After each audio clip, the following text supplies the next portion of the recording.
markaan iskuulka yarayn ee aad fail dhacdo ama aad iskuulka ku fail garowdo dadka dhan baa kugu qoslaya you become a failure indhaha dadka kale laakiin qofku sidee buu success ku gaaraa leerkan sidee baa lagu keena waa in aad wax ku fail garowdo si aad u ogaato waxa aan shaqaynaynin si aad u tijaabiso wax cusub oo nolosha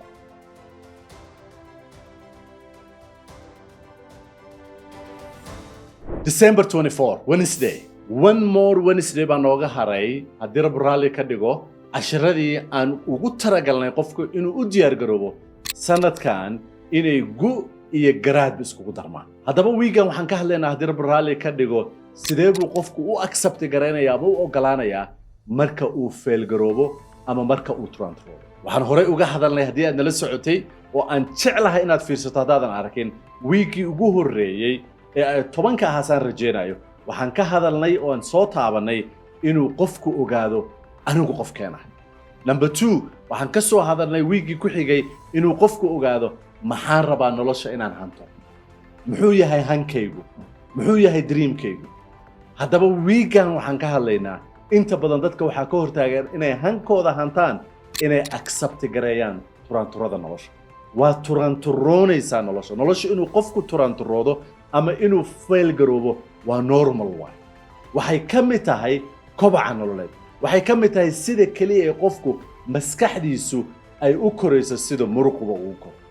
laakiin in badan oo anaga naga mid ah ma jeclin inaan turanturoono ama aan fail garoono sababa jira awgo haddaba aan kula wadaago dhowr sababood oo arintaasi ay keenayso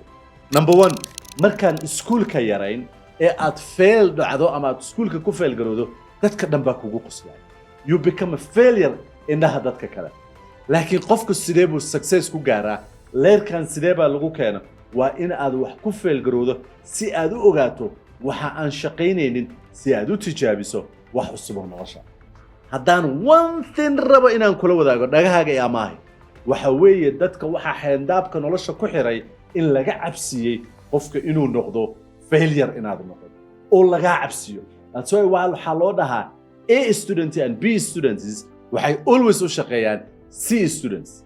haddii aad jaamacad dhiganayso A student tahay always being friend la noqo the C students why C students because they will build a new company oo laga yaabo hadhowto inay shaqo ka siiyaan haddaba number 1 waxaad u baahan tahay in aad saaxiib la noqoto turanturada nolosha resilience inaad leedahay difaac jireed inaad leedahay in marka aad fail garowdo aad dhihi karto ama marka aad turanturooto not inaan fail garoobay laakiin waxbaan ka bartay waxaa la yiraahdaa sometimes we succeed sometimes we fail no we learn sometimes waxbaad guulaysanaysaa sometimesna waad baranaysaa nolosha kobaceeda ugu fiicanna waa marka dadku ay failure-ka u yaqaanaan laakiin dadka smartiga ay fahmaan noloshu failure-ka waxaad u garanaysaa inay noloshu cashir ay ku siinaysaa tahay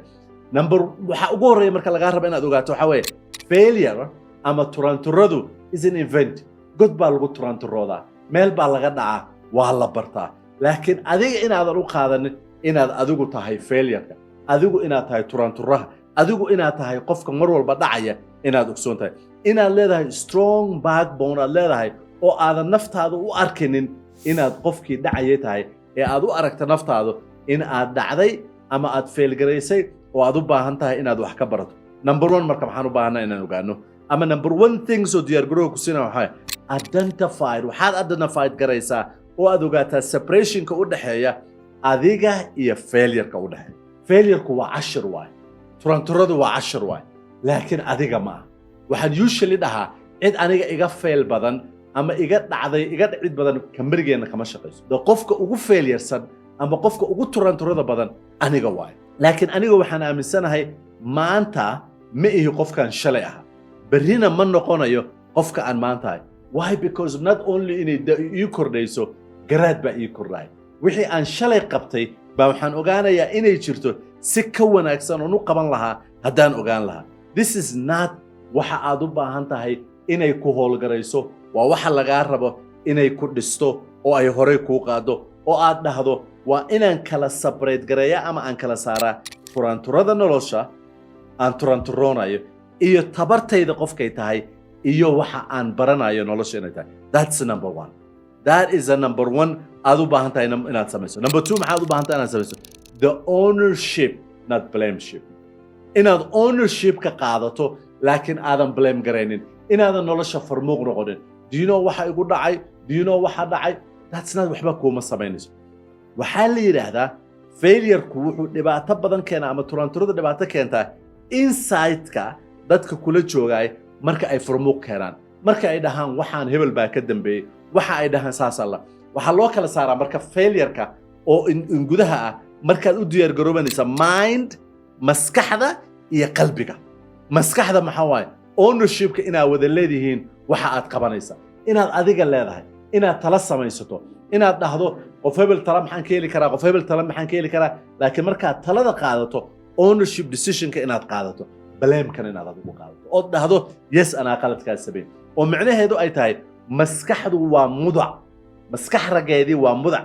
mudacaas inaad qaadan karto marka ugu horeysa go'aanada, inaad fahmi karto meesha ka imaanay. laakiin markaad tilaabada qaado inaad dhahdo wixii ka yimaada anaa iskale. la shuur garee dadka, shuuro la samee, tala wadaag la samee, laakiin ownership-ka inaad qaadato, blame-kan inaad adigu qaadato. as a leader haddaad rabto inaad noqoto, nolosha aad ka gaarto meel cajiib inaad ka gaarto, action stepskaagu inuu yahay markaad failgarayso ama tilaabooyinka aad qaadayso waxaad ku failgarayso, waxa ugu fiican inaad dhihi karto I need 3 waxyaalood oo waxaan aan ku failgarooyay aan ka baran karo. I need 3 waxyaalood oo aan ku bedeli karo. I need 3 waxyaalood oo aan tala dadka ka weydiin karo. raadadan intaad u arki lahayd ceeb inaad dhahdo war waxaan waa ku turanturooday, waxaan ka bartay turanturadan inaan biyahan meesha lagu daadin, waxaan ka bartay inaan maalgashigaan la samayn, waxaan ka bartay inaan waxaan noocaan loo samayn. inaad number 1 samayso. number 2 inaad dhahdo 3 waxyaalood oo bedelka aan uga samaynay nad inaad dad weydiiso adiga inay ka timaado, dan markaas aad tala raadiso oo aad dhahdo I need talo iyo tusaale aan u baahna. haddana inaad 3 ogsoon tahay, mid inaad ogsoon tahay oo ah aniga awoodda inaan leeyahay wax qabadka, awooddayda inay tahay waxa aan ku tashanayo. number 2 awoodda dadka kaleeyay waa ku tashan karaa, laakiin inaan ogahay haddaysan qabanin inaysan ahayn waxaan u baahanahay inaan u maleeyo inay failure tahay, ee ah accountability-gii qof hebel uu ila galay wuu ka soo bixi waayey. I'm gonna look oo kambanigayga ama waxaan u baahanahay cid kale ama meel kale waxaan u saarto, laakiin I'm gonna move on. tan saddexaad maxaa waaye? inaad ogsoon tahay talada iyo tala saaradka inuu alle iska leeyahay. so number 1 maxaa aniga awooddayda ay tahay? number 2 maxay tahay waxaan dadka ka expect garaynayo? number 3 maxay tahay awoodda alle subxaanahu wa tacaala ee aan u baahanahay inaan ku kalsoonaado inay hawshaan ii qabso. ilaahay baan u tala saaranayaa inay hawsha qabso. so ownership-ka waa midka ugu cajiibsan aad u baahan tahay. number 3 maxaan u baahnaa? I never do 1 2 3 10 ka badan. you know why aan u samaynaynin? because this is a course loogu talagalay in badan oo idinka in ka mid ah inay taste inay ahaato ama waxaad dhadhamiso, laakiin dhergideeda haddaad rabto aad ka qayb qaadan karto koorsooyinka aan teach karayna ee arrintan ka hadlaysa. number 3 maxaad u baahan tahay? refill, inaad buuxiso. maxaad buuxinaysaa? energy-gaaga. maxaad buuxinaysaa? positive mindset-kaaga. turanturadu inaysan kugu reebin qalbi jab, inaysan kugu reebin inaadan dhihin ma ogtahay inaan shalay turanturooday, laakiin inaad dhahdo ma ogtahay waxaan shalay bartay. inaad fuel samayso oo aad samayso. waxaa la yidhahdaa experience it's not the best teacher, evaluation is. wixii shalay aad ku turanturootay inaad evaluate garayso oo aad wax ka barato, laakiin experience-gii shalay inuusan kuu noqonin wax dulsaar ku ah oo dusha kaa saaran. dad badani experience-gii shalay wataa. ma ogtahay waxa shalay ugu dhacay dadkoo dhan bay ku dhaceen. yesterday maalinkii shalay ahayd ended last night, xalay ayay dhammaatay. maanta waa maalin cusub. haddii shalay jabkii aad jabtay aad dusha ku wadato waxba kamaada soo baran, laakiin waxaa wadataa ushii shalay kugu dhacday. waxay ahayd ushi inay wax ku barto, waxay ahayd inaad wax ka barato hore socod u samayso, laakiin wax ma samaynayso. you need to bounce back. waxaa u baahan tahay inaad u diyaar garoodo dhahdo maxaan u baahnaa inaan hore uga kaco oon tilaabada hore u qaado. book waxaa jira la yidhahda setup is a setback is a setup to come back.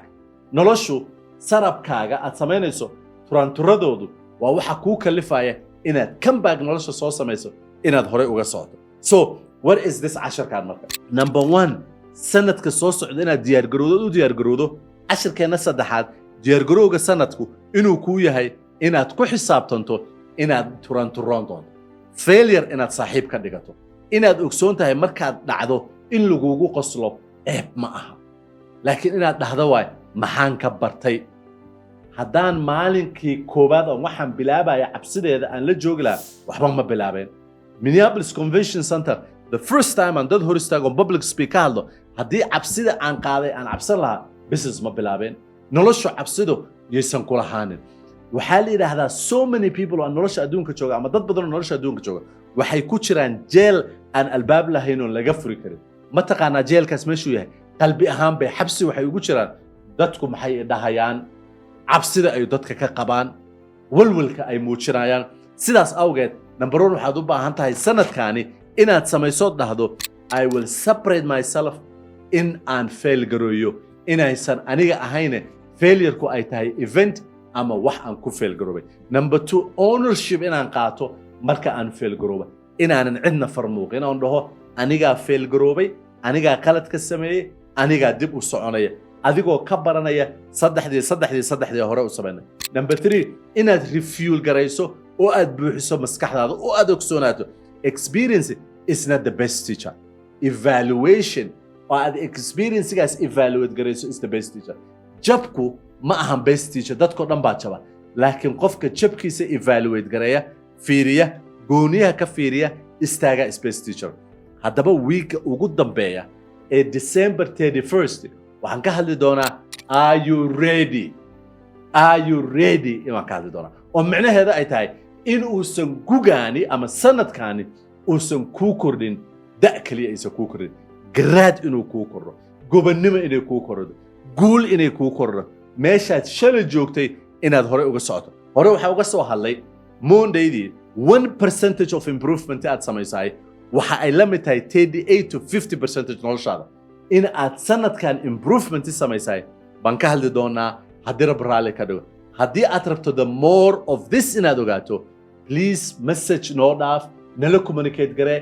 dadka u reeb because waxa ugu badan oo dadka reebay waxaa ka mid ah in aadan sanadka lahayn sadbaagaagu aysan ka mid ahayn network ama dad kula caawiya oo niyadjabka kula dhisa dad markaad jabtaay ku kaalmayn kara dad aan kugu qoslin ee kor kuu qaadi kara and that's what baraarujin is for you hadday tahay one-on-one mentorship hadday ay tahay mastermind class hadday tahay 15 qodob ee kobaca iyo hadday tahay in aad fahanto behavior-kaaga oo intaasoo dhanba available ku ah subscribe our channel share more si sanadkan soo socday uu kuu noqdo mid kaaga duwan sanadka dhamaanaya insha Allah